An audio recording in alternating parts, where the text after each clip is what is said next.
The sky above New York turned bright at noon. The silver ship broke through the clouds. It was huge and seemed to float without making a sound. People on the streets stopped and pointed up. Some ran away. Others took videos with their phones. In the White House, President Laura Klein got the news. She was in a meeting when her aide burst in. "Madam President, we have a situation. A large object has entered our atmosphere. It's not one of ours." Within an hour, fighter jets surrounded the alien ship. The ship did not attack. Instead, it sent a message in perfect English to all radio channels. "People of Earth, we come in peace. We are the Galactic Council.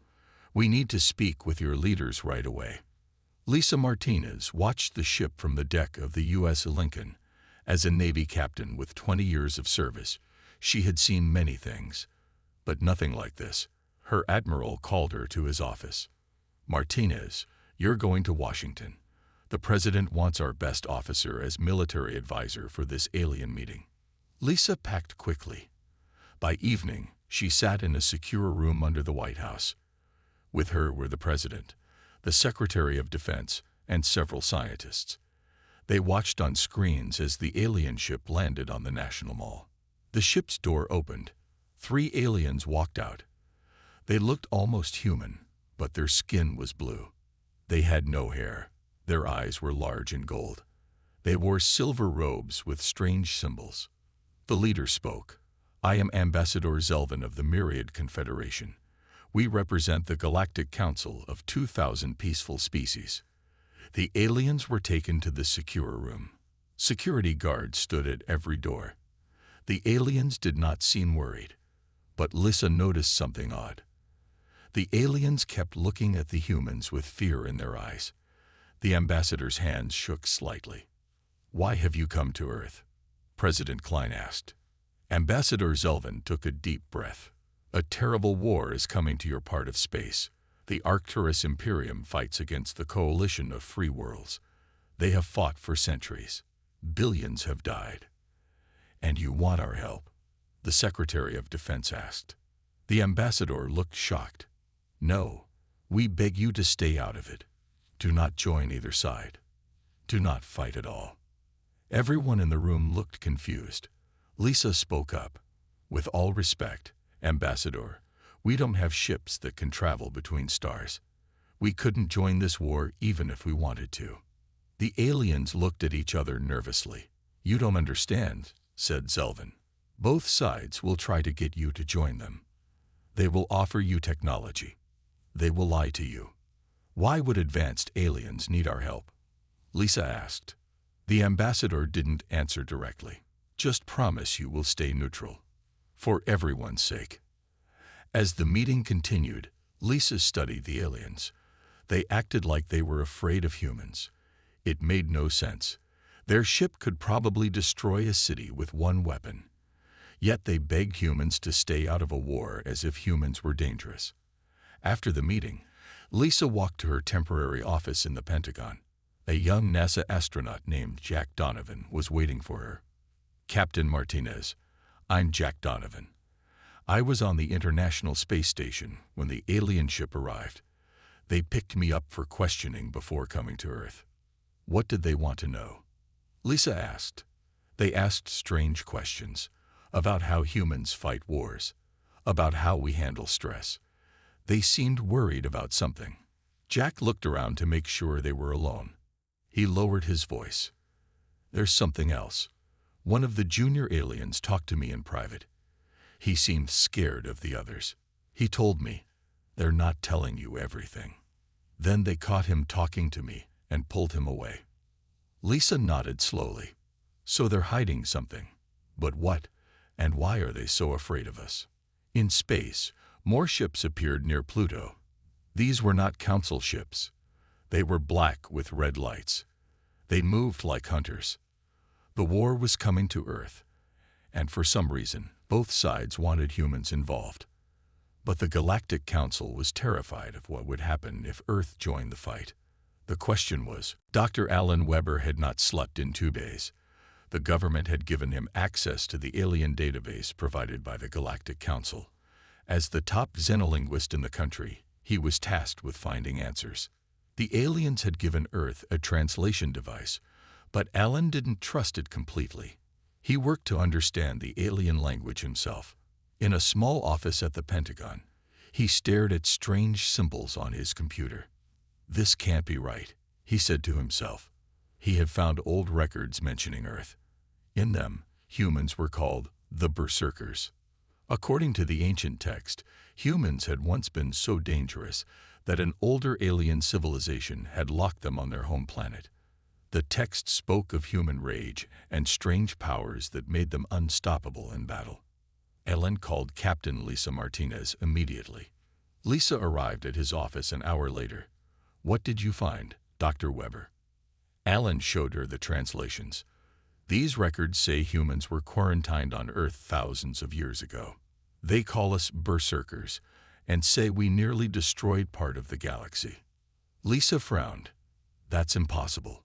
We've barely reached our own moon." "I know, but there's more.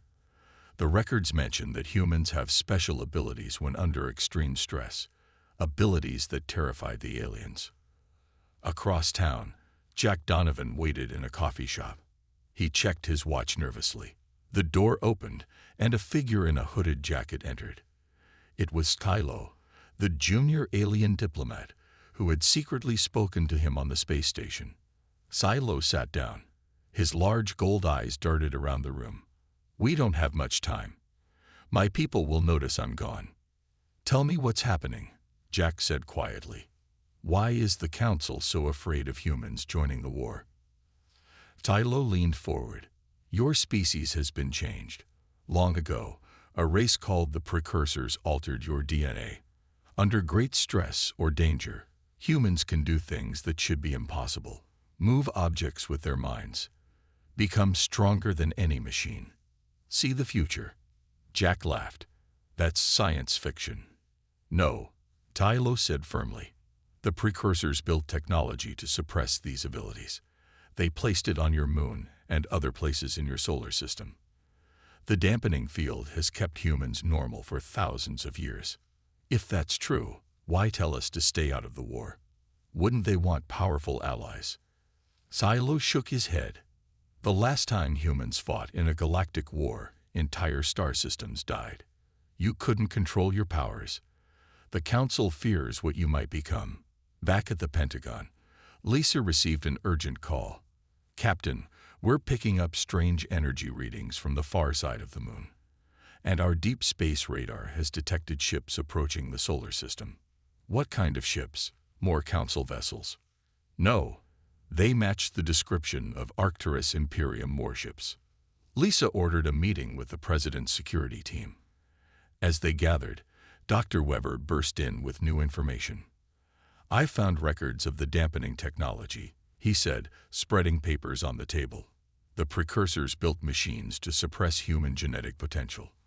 The main control center is on the far side of our moon." The Defense Secretary looked alarmed. "We just detected energy spikes in that exact location." The room fell silent as everyone understood what this meant. If the Arcturus forces were heading for the moon, they might destroy the technology suppressing human abilities. Lisa turned to the secretary. "We need to send a team to the moon immediately." "Too late," said a voice from the doorway. It was Ambassador Zelvin, his blue face pale with fear. "Our sensors show the Arcturus advance fleet will reach your moon in 6 hours. We believe they intend to destroy the dampening field." "Why would they do that?" asked the president. Zelvin's golden eyes were filled with dread. "To wake you up. To turn humans back into the weapons you once were." In his apartment that night, Jack typed up everything Tylo had told him. His phone rang. It was Lisa. "Jack, I need you at the Pentagon now. It's happening. The war is coming to us." Outside, Jack looked up at the moon, shining brightly in the night sky. He wondered if it really held ancient technology keeping humanity asleep to their true nature. And he wondered what would happen when they woke up. A bright flash lit up the night sky. People all over Earth could see it. The moon seemed to glow for a moment, then returned to normal. But something had changed. In Washington, D.C., Lisa Martinez was in an emergency meeting when it happened. Suddenly, her head hurt terribly. She wasn't alone. Everyone in the room grabbed their heads at the same time. The president fell to her knees. "What's happening?" Someone shouted. Through the window, they could see people on the street outside stopping and holding their heads. Some fell down. Others looked confused as the pain faded. Lisa's phone rang nonstop. Reports came in from around the world. Millions of people had felt the same pain at the exact same moment. Then the strange reports started. In Chicago, a mother lifted a car to save her child trapped underneath. In Tokyo, a student claimed he moved a pencil across his desk without touching it. In Rio de Janeiro, a doctor somehow knew exactly where a blood clot was in a patient's brain without any scans. Dr. Weber called Lisa from his office. "It's happened. The Arcturus forces destroyed the technology on the moon. The dampening field is gone." In the Oval Office, the president met with her advisors. As they argued about what to do, Senator Bill Rogers became angry. "We need to shoot down any alien ship that comes near Earth," he shouted, pounding his fist on the glass table. The table shattered into tiny pieces. Everyone stared. The senator hadn't hit it that hard. He looked at his hand in shock. "I didn't. How did I do that?" he whispered. Dr. Weber explained his theory. The ancient texts say humans have abilities that activate under stress. With the dampening field gone, these abilities are starting to appear. Ambassador Zelvin confirmed this. "This is what we feared. Your true nature is awakening. Soon, you will all become like your ancestors, beings of incredible power and terrible rage." Lisa didn't wait for orders. She gathered a small team and took a helicopter to a field in Virginia. An Arcturus scout ship had crashed there. The military had surrounded it but hadn't approached. Lisa felt different, stronger, faster. When she gave orders, she knew exactly what to do without thinking. Her team felt it too. They moved with perfect coordination. Inside the damaged ship, they found a wounded alien. It wasn't blue like the Council aliens. This one had red skin and sharp teeth. It was an Arcturus soldier. Lisa approached it carefully. "Why did you destroy the technology on our moon?" The alien looked surprised that she knew. It spoke through a translation device. "To free you. To wake you up." It coughed, clearly in pain. "Why?" "So we can fight in your war," Lisa asked. The alien laughed weakly. "You don't understand. Both sides have been searching for a way to use humans for centuries. The war has lasted so long because neither side has the advantage. And now you think we'll join you. Some will. Some will join our enemies. It doesn't matter. The war will finally end." Lisa leaned closer. "You're using us as weapons." The alien's eyes narrowed. "You were always weapons. The most dangerous ever created. The Council didn't isolate you to protect the galaxy from humans. They did it to protect humans from being used in our war." Back in Washington, Jack Donovan met with Silo again. The junior diplomat was shaking with fear. "It's too late now. Both the Arcturus Imperium and the Coalition will come for you. They'll offer you technology, knowledge, wealth, anything to get humans to fight for them." Jack felt a strange tingling in his hands. When he looked down, small sparks of electricity danced between his fingers. He hadn't imagined it. Silo saw it too.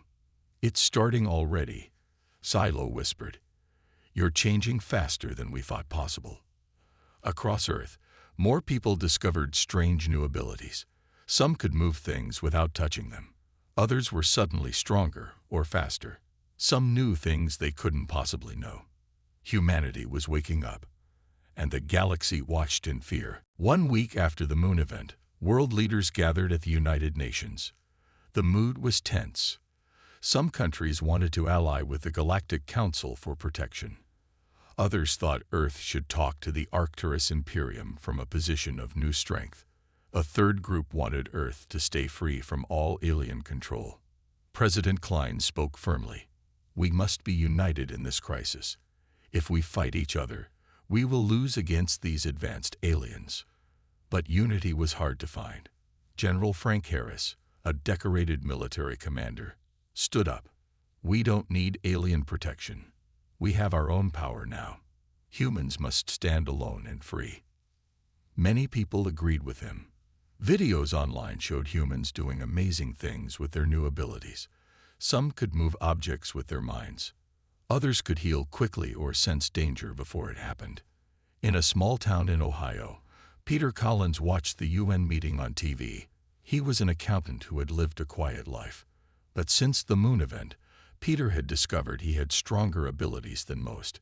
He could lift cars with his mind and see through walls. He tried to keep his powers secret, but when he stopped a building from falling during an earthquake, people noticed. Now government agents watched his house. News reporters camped on his lawn. Peter's phone rang. It was a call from Washington. "Mr. Collins, this is Captain Lisa Martinez. I'm working with the government on the alien situation. We need to talk about your abilities." Peter sighed. "I just want to be left alone." "That's not possible anymore," Lisa said. "You're showing the strongest abilities we've recorded. We need your help." Meanwhile, Jack Donovan worked with Dr. Weber in a special lab. They studied blood samples from people with new abilities. The changes in human DNA were subtle but real. "Look at this," Dr. Weber pointed to a screen. "This part of human DNA was artificially changed long ago. It wasn't natural evolution." Jack frowned. "You mean humans were created to have these powers?" "More like modified. Someone took existing humans and changed them to be weapons." The lab door opened. Lisa walked in with Peter Collins. The quiet accountant looked uncomfortable in the high-tech facility. "This is Peter," Lisa said. "He's agreed to help us understand what's happening." Tests showed that Peter could move objects weighing several tons using only his mind. He could also sense things happening miles away. The scientists were amazed. That afternoon, a new alien ship arrived. It wasn't from the Council or the Arcturus Imperium. This one represented the coalition of free worlds, the other side in the Galactic War. Their ambassador, a tall being with 4 arms, met with world leaders. "We have protected Earth indirectly for centuries," he claimed. "We placed agents to watch for Arcturus interference. Now we offer you training and technology in exchange for alliance." At the same time, Arcturus representatives met secretly with leaders from several countries. They offered advanced weapons and faster-than-light travel technology if humans would join their side. Lisa, Jack, and Dr. Weber met late that night. They shared what they had learned. "The Arcturus and Coalition both want us as weapons," Lisa said. "But why are human abilities so important to them?" Dr. Weber showed them his latest discovery. "I found more information in the alien database. Human DNA was specifically engineered to create these abilities. We were designed as weapons." Jack looked troubled. "Are you saying our whole evolution was planned?" "It looks that way," Dr. Weber nodded. "The question is, who created us and why?" Peter, who had been quiet, finally spoke. "Does it matter? We didn't ask for these powers, but we have them now. The real question is, what will we do with them?" Outside the window, they could see more alien ships arriving in orbit. Earth had become the most important planet in the galaxy. Everyone wanted human allies, and humans were just beginning to understand their own power. The night was quiet in Ohio until bright lights filled the sky. 5 small ships landed near Peter Collins' house. Doors opened, and red-skinned aliens rushed out. They were Arcturus soldiers coming to take Peter. Peter woke up instantly. He felt the danger before he heard anything. In the past 2 weeks, his abilities had grown stronger. Now he could sense threats from far away. He jumped out of bed just as his front door burst open. The aliens carried strange weapons. "Human Peter Collins, you will come with us," one of them said through a translator. Peter raised his hand. With just a thought, he lifted all 5 aliens off the ground. They floated helplessly in the air, unable to move. I don't think so, Peter said calmly. Outside, more ships appeared, but these weren't Arcturus ships. They were Earth military helicopters. Captain Lisa Martinez jumped out with a team of soldiers and civilians with abilities. The aliens in Peter's house tried to fire their weapons, but nothing happened. A woman on Lisa's team named Karen had the power to disable electronic devices. The alien guns went dead in their hands. The fight was short. Earth's team captured all the aliens without firing a single shot. They used their new abilities instead. One man created a force field around the aliens. Another put them to sleep with a wave of his hand. Lisa entered the house. "Are you okay, Peter?" He nodded. "They wanted to take me, probably to study my abilities." This wasn't the only attack. Across the world, Arcturus teams tried to kidnap humans with strong abilities. Each attempt failed. Humans were learning to use their powers quickly, and they worked well together. The next day, Ambassador Zelvin called an emergency meeting of the United Nations. The blue-skinned alien looked more worried than ever. "You don't understand what you're doing," Zelvin told the human leaders. "The last time humans used these abilities in war, entire star systems were destroyed. Your powers don't just include moving objects or enhanced strength. The ancient texts suggest humans could eventually manipulate reality itself." President Klein looked skeptical. "If we're so dangerous, why do both sides want us to join them?" "Because they are desperate," Zelvin said.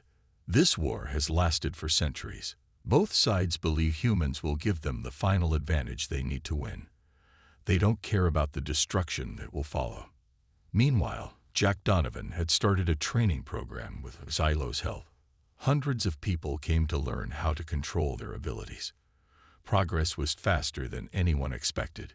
Humans shared techniques and adapted quickly. Peter Collins joined the program as an instructor.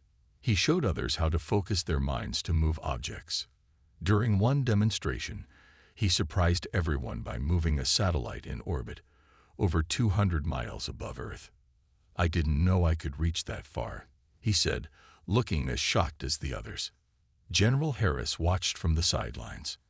After the session, he approached Peter. "I'm forming a special team called Vanguard. We need people with advanced abilities like yours." "What would this team do?"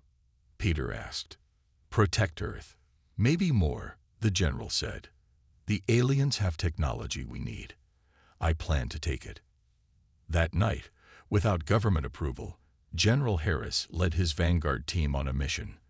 They boarded an Arcturus cruiser in orbit and took control of it in minutes. Human abilities overwhelmed the alien defenses. Inside the ship, they found something disturbing.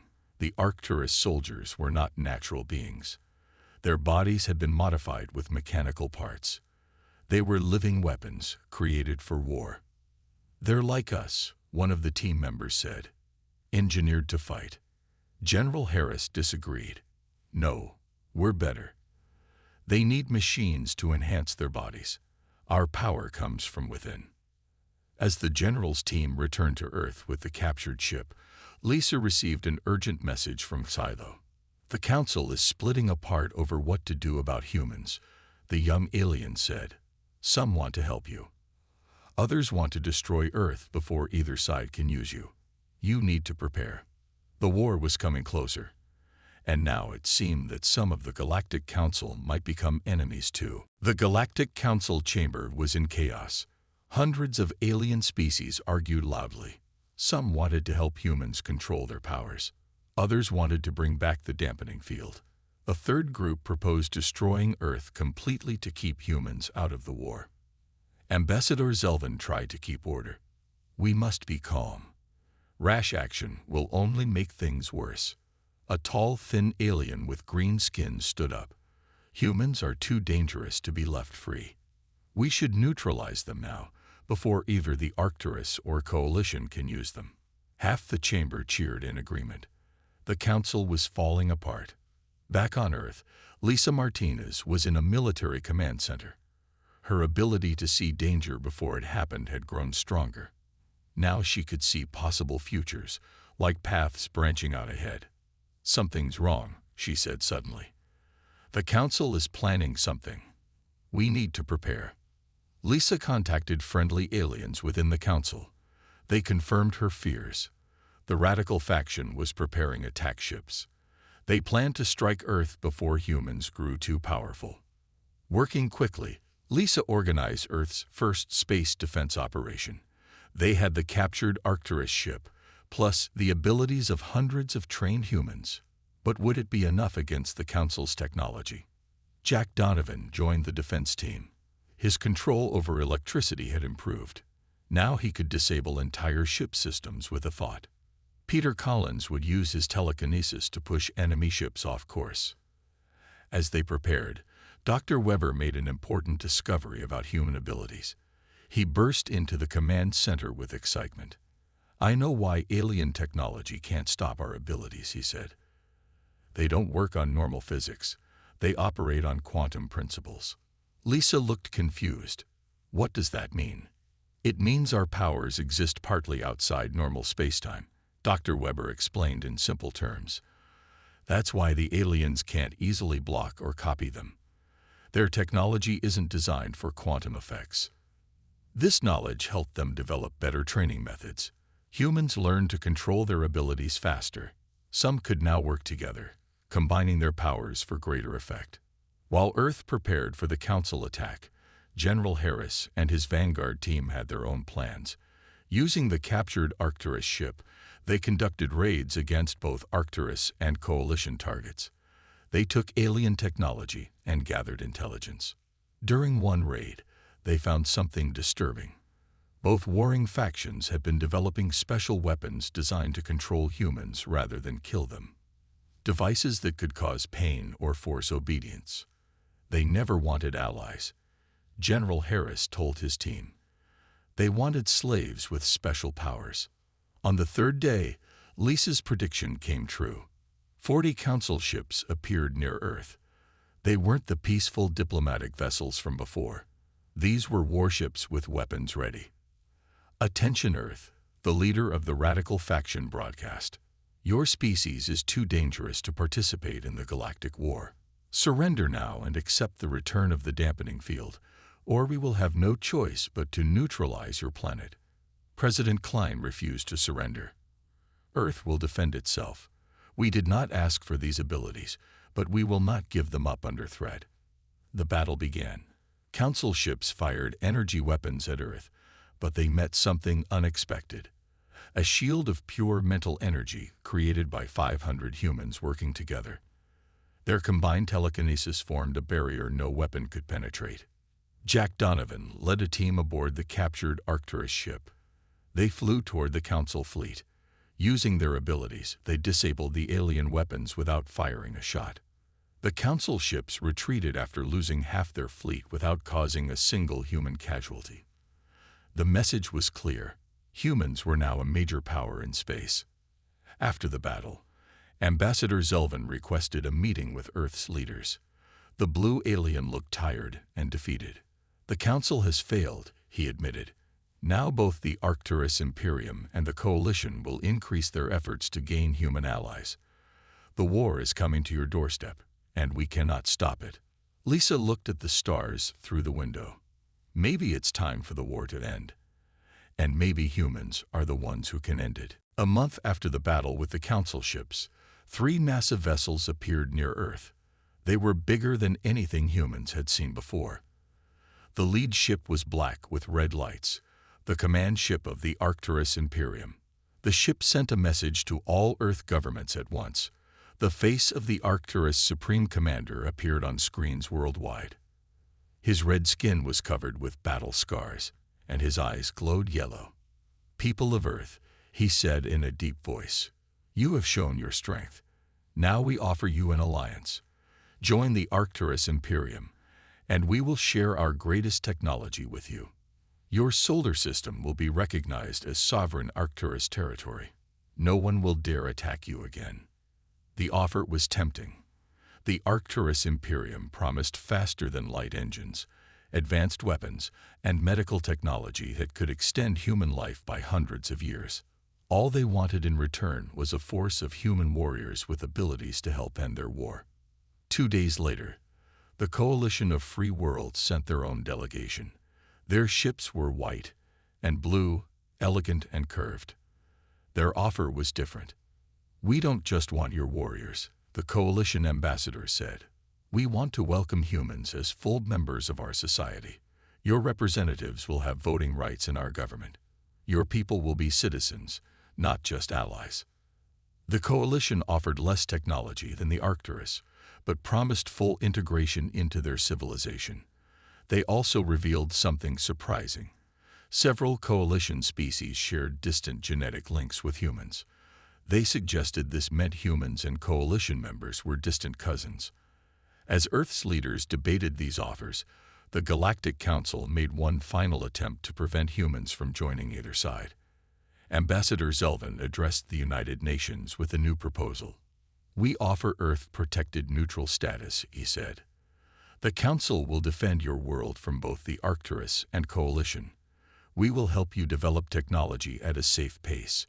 In return, humans must agree to stay within your solar system and not participate in the wider conflict."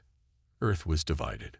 General Harris and his growing vanguard group argued for complete independence. "We don't need any of them," he told his followers. "With our abilities, we can take what we need and chart our own course." Lisa Martinez studied the Coalition offer carefully. "They seem more reasonable than the Arcturus," she told President Klein. "Their society has democratic elements that align with our values." Jack Donovan and Peter Collins had their own idea. "What if we joined the Council instead?" Jack suggested during a strategy meeting. "Not as a protected species, but as full members. We could reform it from within and use it as a platform to end the war." As Earth's governments prepared to vote on the 3 offers, the Arcturus lost patience. Without warning, their ships attacked human colonies on Mars. Hundreds died in the bombardment. It was meant as a demonstration of Arcturus power. The attack backfired badly. Videos of the destruction united Earth's people in anger. Across the planet, humans with abilities felt the deaths of their fellow humans on Mars. Their powers surged with their emotions. In an emergency session of the United Nations, President Klein addressed the world. "The Arcturus have shown their true nature. They don't want allies. They want servants. They thought killing our people would frighten us into submission. They were wrong." The president looked directly at the cameras. "Tomorrow, Earth will announce its decision. We will not be bullied. We will not be slaves. And we will not allow the killing of innocent humans to go unanswered." That night, Lisa Martinez had a vision of possible futures. In some, Earth joined the Coalition and fought a bloody war against the Arcturus. In others, Earth tried to stay neutral and was attacked by both sides. But there was one future that seemed different. In it, Earth chose its own path, one that neither the Council, the Arcturus, nor the Coalition had imagined possible. Lisa called Jack and Peter. "I know what we need to do," she said. "And I think I know how to end this war." The United Nations Hall was packed. Representatives from every nation on Earth sat in tense silence. In the gallery above, alien delegates watched. The blue-skinned council members, the red Arcturus officials, and the tall Coalition representatives. President Klein walked to the podium. The whole galaxy waited for Earth's decision. "After careful consideration, Earth has made its choice," she said firmly. "We will not join the Arcturus Imperium. We will not join the Coalition of Free Worlds." The aliens stirred in confusion. The president continued. "Instead, we will join the Galactic Council." Ambassador Zelvin stood up, surprised but pleased. But the president wasn't finished. "However, we will not join as a protected species. We join as full members with a clear mission: to end this destructive war through peaceful means if possible, or through direct intervention if necessary." The hall erupted in noise. The Arcturus delegation stormed out. The Coalition representatives shouted protests. Ambassador Zelvin looked stunned. "You cannot simply declare yourselves council members with such a mission," he said. Lisa Martinez stepped forward. The Council Charter, which we have studied carefully, allows any species to apply for membership. It also states the Council's primary purpose is maintaining peace. We are simply holding you to your own founding principles. The Council couldn't refuse without breaking its own rules. Earth became the newest Council member, with the explicit mission of ending the war that had raged for centuries. Within months, human diplomatic teams with military escorts traveled throughout the galaxy. They used their unique abilities to great advantage. Human diplomats could sense lies and read intentions. This made them exceptional negotiators, hard to deceive and impossible to intimidate. Jack Donovan led one team to an Arcturus colony world. When negotiations failed, Peter Collins and a small group of ability users disabled the entire Arcturus fleet in orbit without firing a shot. They simply used their minds to shut down weapon systems. "We don't need to destroy you to defeat you," Jack told the Arcturus commander. "But we won't allow this war to continue." Similar scenes played out across dozens of star systems. Small teams of humans demonstrated that they could enforce peace without mass destruction. Several neutral species, impressed by Earth's approach, joined the human-led peacekeeping efforts.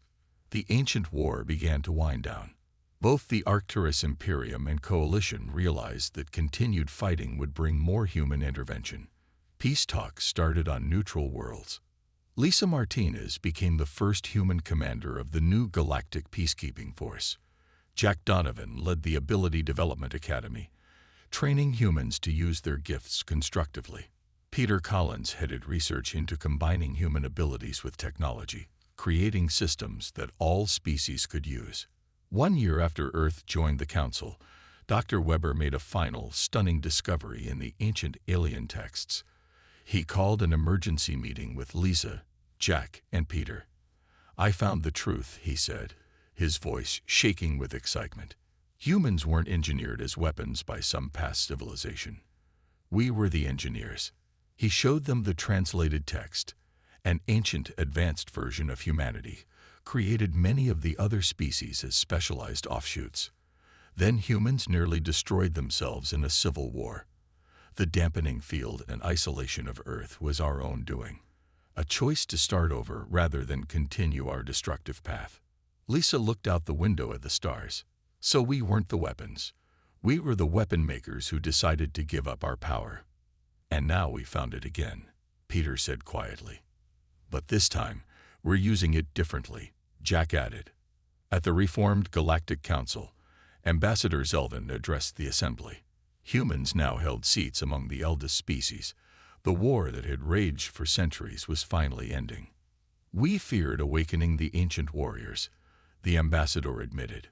"But instead, we may have awakened the ancient peacemakers." Earth had found its place in the galaxy, not as weapons in someone else's war, but as the force that would finally bring peace. Humanity's true power wasn't destruction. It was the ability to choose a different path. The panicked plea to spare Earth from the war had been answered in a way no one expected. Earth had not been spared.